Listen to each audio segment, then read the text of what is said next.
For generations, Basant turned Lahore into a sea of color. Kites filled the sky, rooftops overflowed with music, laughter, and competition. Spring arrived, and an entire city celebrated together. Then the skyline went quiet. After an 18-year ban, Basant is officially back in Punjab, with celebrations underway in Lahore from February 6 to 8, 2026, under the Punjab Kite Flying Ordinance 2025.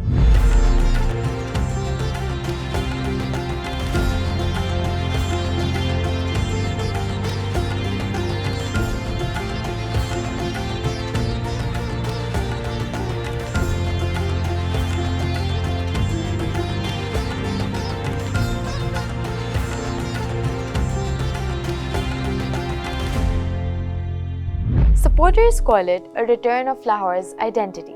Critics fear it could bring back the same dangers that forced the festival off the calendar in the first place.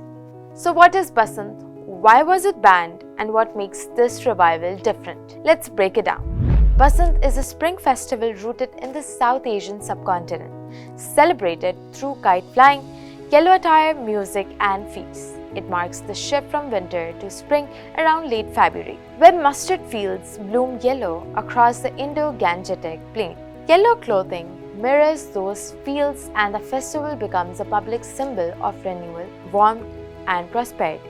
The tradition traces back to ancient agrarian cycles with links to the Sanskrit word Vasanta, meaning spring, and to Vasant Panchami, a day tied to seasonal renewal.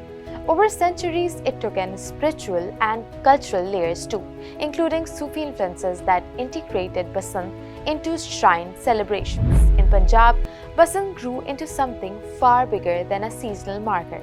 Under Maharaja Ranjit Singh in the early 19th century, Lahore hosted grand Basant fairs lasting around 10 days, with public celebrations, communal singing, and state-backed spectacle. By the mid-20th century, after 1947, Lahore turned Basant into an urban phenomenon.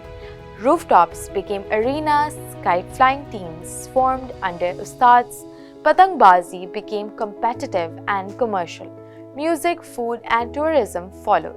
Corporate sponsorships followed too. For many Lahoris, Basant was not just a festival, it was the city's mood. Then came the controversy. As kite battles intensified, so did the risk. The biggest danger came from manja, the glass-coated or metal-coated string used to cut rival kites. Those strings did not only cut kites, they cut people. Motorcyclists, pedestrians, and children suffered fatal injuries, including throat-slashing incidents. From 2000 to 2007, deaths linked to kite flying and dangerous strings crossed 500 across Punjab, with major spikes during Basant. At one point, there were 30 fatalities in a single Basant in 2005 and 11 deaths in one 2006 event. Other dangers added to the toll: rooftop falls, stray celebratory gunfire, electrocutions. There was another city-wide cost. Kite strings hit high-tension power lines, triggering short circuits, damaged transformers, and widespread blackouts. Authorities sometimes preemptively shut down grids, disrupting services for millions and increasing economic losses. It was not only unsafe, it became unmanageable. Even as warnings grew, enforcement did not match the scale of the festival. Police raids seized materials, arrests were made, but dangerous strings still spread. In one failed crackdown in 2006, more than 700 arrests were reported, yet the materials remained widely available. Corruption, massive participation, and the lack of safe alternatives made sporadic controls ineffective. Then the courts stepped in. In 2005, the Lahore High Court banned Basant following a petition citing religious concerns and safety. The ban was upheld by the Supreme Court in 2007 as casualties continued to rise. Punjab imposed a total ban through the Punjab Prohibition of Kite Flying Act. For years, attempts to revive Basant failed because the risks were not convincingly addressed. Now Basant is back, but under a new rule book. The revival comes through the Punjab Kite Flying Ordinance 2025, which opened the door for regulated celebrations in Lahore. This version is built around one message: celebration is allowed, but only inside strict controls. The ordinance mandates only pana, meaning cotton string. It bans spools and charkes, bans under 18 participation, and imposes heavy penalties including fines up to 2 million rupees and prison terms of 3 to 5 years. Lahore has also designated 40 red zones where kite flying is not allowed, and celebrations are limited to Lahore district. Police have powers of warrantless arrest for violations, and parents can be fined if minors are caught participating. The revival is also being sold as modern, traceable and enforceable. Kites and strings are QR coded for traceability. CCTV monitoring is being carried out through the Safe City Authority.